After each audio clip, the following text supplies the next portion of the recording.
गुरु रविदास जयंती पर हुआ झज्जर शहर में प्रोग्राम। शहर की जटिया धर्मशाला और गुरु रविदास धर्मशाला अंबेडकर चौक पर भव्य कार्यक्रम का आयोजन हुआ। इस आयोजन के दौरान देर रात्रि सत्संग का प्रोग्राम किया गया और दिन में गुरु रविदास जयंती पर भंडारे का आयोजन किया गया। वहीं इस मौके पर जिला पार्षद कप्तान वीरधना और पूर्व शिक्षा मंत्री विधायक गीता भुक्कल पहुंचे। वहीं इस प्रोग्राम में पहुंचने पर फूलमालाओं के साथ स्वागत किया गया और गुरु रविदास जयंती के अवसर पर सभी को बधाई दी।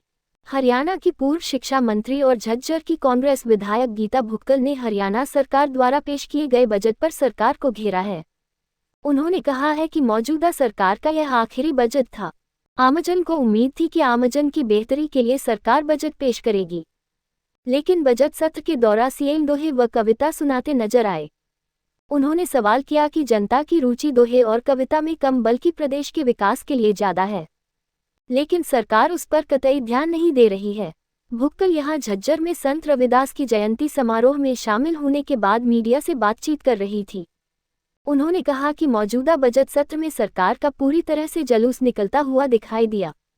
विपक्ष की बजाय सत्तापक्ष खुद ही आपस में भिड़ता नजर आया। आपस में ही सब एक दूसरे को इस्तीफा मांग रहे थे, लेकिन सत्तापक्ष को ये भी नहीं भूलना चाहिए कि जनता ही इन सभी के त्यागपत्र लेने के लिए तैयार बैठी है।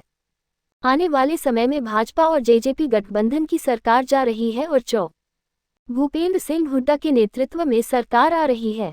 भुक्कल यही नहीं रुकी, उन्होंने मौजूदा सरकार द्वारा पेश किए गए बजट को नीरस बताया और कहा कि आंकड़ों के खेल से ऐसा लगता है कि प्रदेश पर आमदनी से ज्यादा कर्ज है।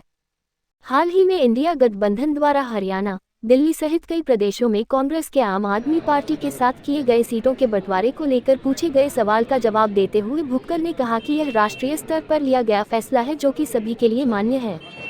उन्होंने ये भी कहा कि लोकतंत्र को बचाने के लिए अब विपक्ष एकजुट होकर लड़ाई लड़ना चाहता है।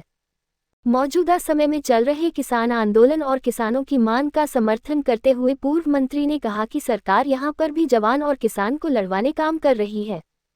सरकार ने टिकरी और शंभू बॉर्डर पर ऐसे कीलें गिरवा दी है जैसे कि चाइना और पाकिस्तान के बॉर्डर पर गिरवाई गई हो। उन्होंने कहा कि किसान वही सब कुछ मांग रहा है जो कि प्रधानमंत्री ने 3 कृषि कानूनों को रद्द करते समय दिए जाने का आश्वासन दिया था। उन्होंने कहा कि स्वामीनाथन को भारत रत्न दिया जाना अच्छी बात है, लेकिन सरकार को स्वामीनाथन की रिपोर्ट भी लागू करनी चाहिए जो कि उसने सत्ता में आने से पहले लागू करने का वायदा किया था। कोई गंगा स्नान करने की, गंगा में जाने की नहीं, मन साफ सुथरा होना चाहिए। और कोई भी व्यक्ति जन्म से ऊंच या नीच नहीं, कर्म से ऊंच या नीच होता है। उसके कर्म की उसको ऊंच या नीच बनाती है। और बिल्कुल अभी कहा ऐसा चाहूँ राज में जहाँ मिले सभी को अन्न। 650 साल पहले संत शिरोमणि गुरु रविदास जी ने जो परिकल्पना की थी, आज भी हम चाहते हैं हर व्यक्ति को भरपूर भोजन मिले, हमारा जो है पूरा प्रदेश खुशहाल हो, ऐसी कामना करते हैं। और उन्होंने जो नारी शिक्षा की बात कही थी, मीराबाई भी उनकी शिष्या थी, रानियाँ थी उनकी शिष्या थी। उन्होंने उस समय भी कहा कि नारी शिक्षा अति आवश्यक है। तो मैं समझती हूँ समाज में जात पिरात धर्म बिरादरी कुछ नहीं, सभी समान बसते हैं, मन में बसते हैं। हमारे जो है संत शिरोमणि गुरु रविदास जी की जयंती धूमधाम से मनाई जा रही है। इनका आशीर्वाद बना रहे, ऐसी मैं पता नहीं किस किस के बेटे कहते हैं मैं हूँ और उनका दर्द समझता हूँ। दर्द समझते तो जो काम पाकिस्तान चाइना बॉर्डर पर होना चाहिए वो शंभू बॉर्डर पर, टीकरी बॉर्डर पर नहीं होता। किस प्रकार से किसानों के आगे बैरिकेड्स कीलें बिछाकर रख दी, ऊंचे ऊंचे बैरिकेड्स के साथ साथ एक्सपायर डेट के आंसू गैस के गोले उन पर दागे जा रहे हैं। एक किसान की मौत हो चुकी है, 700 किसान हम पहले खो चुके हैं। किसान केवल वही मांग रहा है जो कि देश के प्रधानमंत्री ने गुरुद्वारा साहिब में जाकर ये कहा था कि 3 काले कृषि कानून में क्षमा याचना करते हुए वापस लेता हूं और किसानों से बातचीत करके उन्हीं के हिसाब से कानून बनाने का मैं काम करूंगा। स्वामीनाथन जी को भारत रत्न देने का काम किया है, बहुत अच्छी बात है, हम स्वागत करते हैं। स्वामीनाथन आयोग की रिपोर्ट को तो सरकार ने लागू अच्छे से नहीं किया, वही मांग तो किसान कर रहे हैं और हम लोग पूरी तरह से किसानों की मांगों का समर्थन करते हैं। बैठकर किसानों से बातचीत होनी चाहिए। ये कोई इंडिया पाकिस्तान का युद्ध नहीं हो रहा कि उनके ऊपर जो है आज दुर्भाग्यपूर्ण स्थिति है।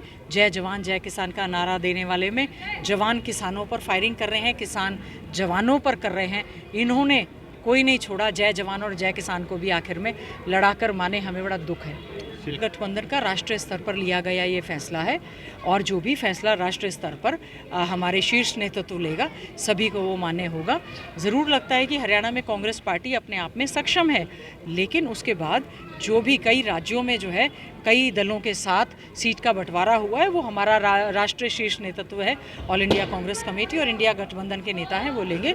राज्यों में सभी जगह पर वो मान्य होगा। सब लोग चाहते हैं मिलकर लड़ाई लड़े और आज के समय में जो बीजेपी की सरकार केंद्र में चल रही है, जिस प्रकार से दबाव की राजनीति करते हुए सभी को ज्वाइन करवा रहे हैं, यहाँ पर हमें एक चीज़ का पता है, बीजेपी जेजेपी पूरी तरह से फेल हो चुकी है।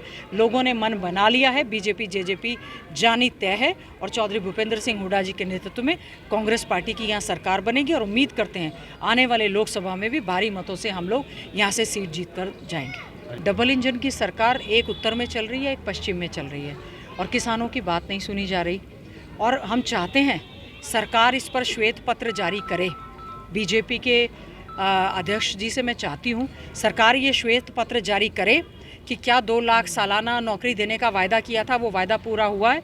2 करोड़ का वायदा केंद्र सरकार ने कहा था वो क्या वायदा पूरा हुआ है। क्या हर ज़िले में यूनिवर्सिटी बनाए जाने की बात थी, क्या वो हुई है। हर ज़िले में नर्सिंग कॉलेज बनाए जाने की बात हुई थी, क्या वो हुई है। 25 करोड़ विधायकों के जैसे जेब में दे दिए हों, क्या आपने कहा था सड़कें बनाएंगे, क्या आपने वो वायदा किया।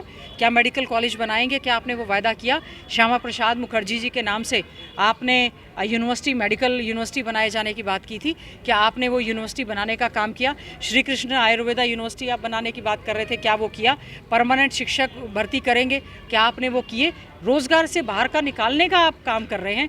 मैं समझती हूँ बिल्कुल भी कतई भी किसी प्रकार से ये सरकार पूरी तरह से फेल साबित हुई है और अध्यक्ष जी बने हैं, बताएं वो श्वेत पत्र जारी करके बताएं क्या उन्होंने कहा था और उन्होंने क्या पूरा कर दिया।